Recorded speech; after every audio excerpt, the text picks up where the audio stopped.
الحمد لله رب العالمين، والصلاة والسلام على سيد المرسلين وخاتم النبيين سيدنا ونبينا ومولانا محمد وعلى آله وصحبه أجمعين وعلى من تبعهم بإحسان ودعا بدعوتهم إلى يوم الدين. أما بعد، فأعوذ بالله من الشيطان الرجيم. يا أيها الذين آمنوا ادخلوا في السلم كافة ولا تتبعوا خطوات الشيطان إنه لكم عدو مبين.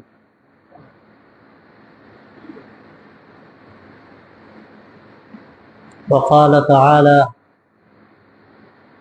ولتكن منكم أمة يدعون إلى الخير ويأمرون بالمعروف وينهون عن المنكر إلى آخر الآية.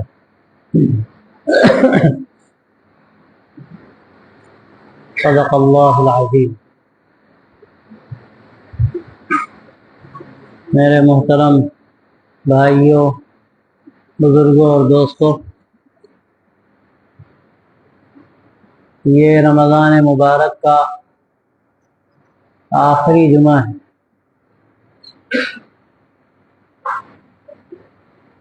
25واں روزہ ہے آج، اور کچھ حصہ رمضان کا رہ گیا.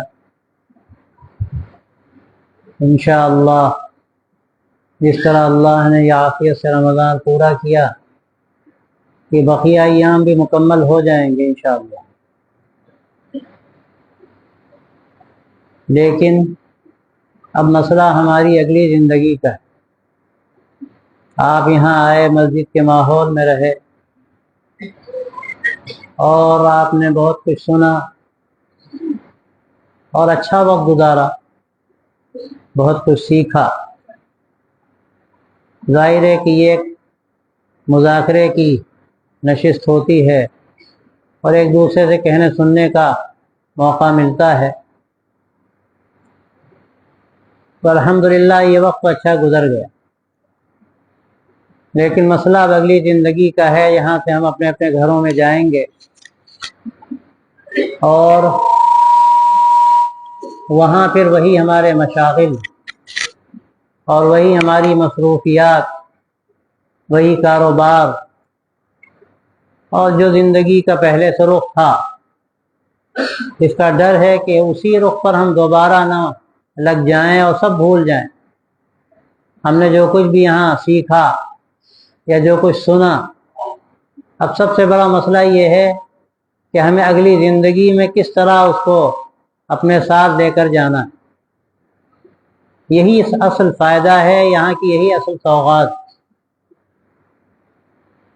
ہمارے حضرت مولانا رحمۃ اللہ علیہ فرماتے تھے کہ ایک رمضان کا روزہ ہے، یہ روزہ آپ نے رکھا، اور ایک روزہ وہ ہے جو پوری عمر کا ہے، جو بڑا روزہ ہے. ایک روزہ رمضان کا ہے، ایک روزہ اسلام کا ہے. یہ رمضان کا روزہ بھی آپ دیکھیے تو حقیقت میں جو اسلام کا روزہ ہے، اسی کا طفیل، اسی کا صدقے میں ہمیں ملا. اگر اسلام نہ ہوتا تو رمضان کیا ہوتا؟ اسلام نہ ہوتا تو روزہ کیا ہوتا؟ تو یہ چھوٹا روزہ ہے جو اللہ تبارک و تعالیٰ نے ہمیں رکھنے کی توفیق دی. اور یہ روزہ ایسا ہے کہ اللہ نے اس میں بہت سی وہ چیزیں بھی چھوڑوا دی جو چیزیں جائز تھیں. کھانا پینا جائز تھا، جو پاک چیزیں ہیں. قرآن مجید کہتا ہے: کلوا من الطیبات واعملوا صالحا.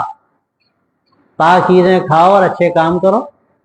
اور پاک چیزیں کھاؤ گے تو اچھے کام کرو گے، اور حرام کھاؤ گے تو حرام کاموں میں پڑو گے. یہ خود قرآن کہتا ہے. تو اللہ نے جن چیزوں کی اجازت دی، رمضان میں ان چیزوں کو بھی روک دیا گیا. صبح صادق سے لے کر غروب آفتاب تک اب نہ کھانا ہے نہ پینا. یہ چھوٹا روزہ ہے. لیکن جو بڑا روزہ ہے اس بڑے روزے میں دوسری چیزیں ہیں، بہت سی ممانعات ہیں، بہت سی چیزوں سے روکا گیا ہے، یہ کرنا ہے یہ نہیں کرنا، یہ کرنا ہے یہ نہیں کرنا۔ یہاں تو یہ ہے کہ بھائی کھانا پینا نہیں ہے اور غلط کام نہیں کرنا ہے، صحیح بچنا چاہیے۔ کھانے پینے سے روزہ ٹوٹ جاتا ہے، اور پھر افطار جب آدمی کرتا ہے دن بھر کے روزے کے بعد جیسا مزہ آتا ہے اس کو۔ اور حدیث میں یہ بات کہی گئی ہے، ابتلت العروق وذهب الظمأ وثبت الاجر انشاءاللہ۔ پورے دن کے فاقے کے بعد، بھوک کے بعد، پیاس کے بعد آدمی جب کھاتا پیتا ہے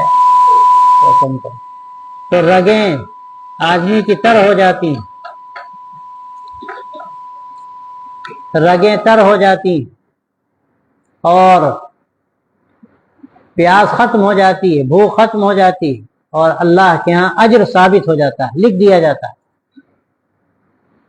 لیکن یہ جو روزہ اللہ تبارک و تعالیٰ نے ہمیں بڑا والا دیا ہے، اسلام کا روزہ، یہ کب سے شروع ہوتا ہے؟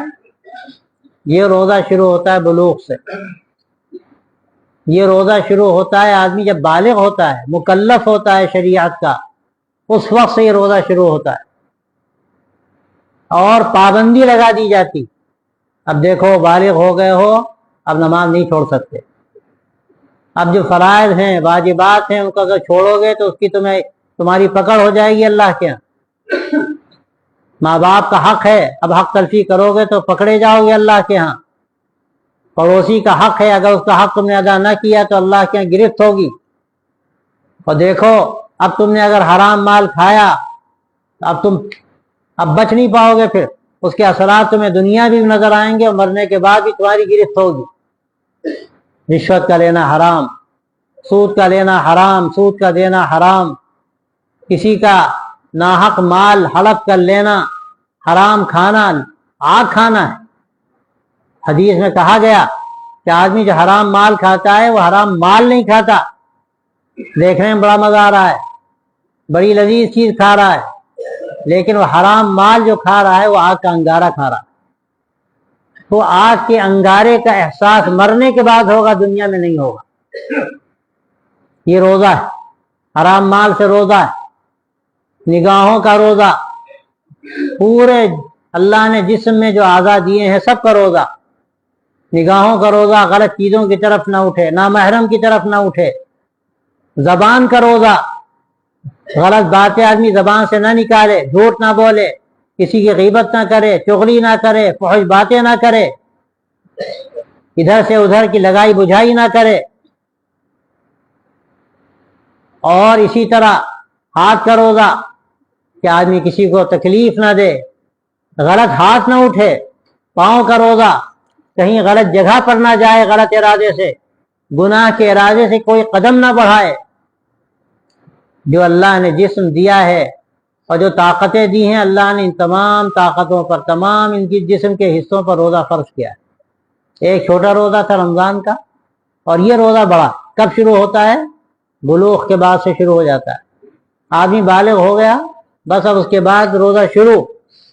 اب اگر گڑبڑ کرے گا تو روزہ ٹوٹ جائے، اور جب روزہ ٹوٹ جائے گا تو نہ تو اس کو افطار ملے گا، ظاہر روزہ تو افطار تو روزے والوں کے لیے ہوتا ہے، اور نہ اس کے لیے کھانے کا دسترخوان سجے گا۔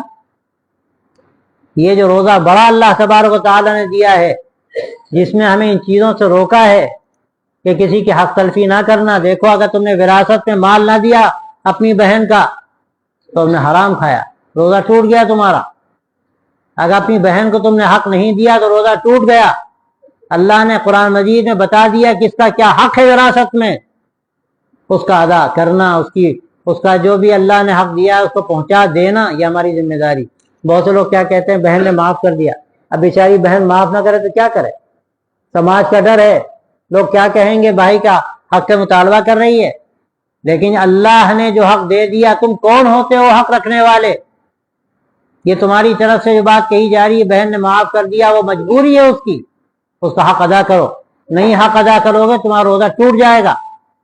عجیب بات ہے، ہم لوگوں نے ایسا نظام بگاڑا ہے، جہیز کے نام پر دیں گے لیکن جو وراثت کا حق ہے وہ نہیں دیں گے۔ یہ بھی غلط، وہ بھی غلط۔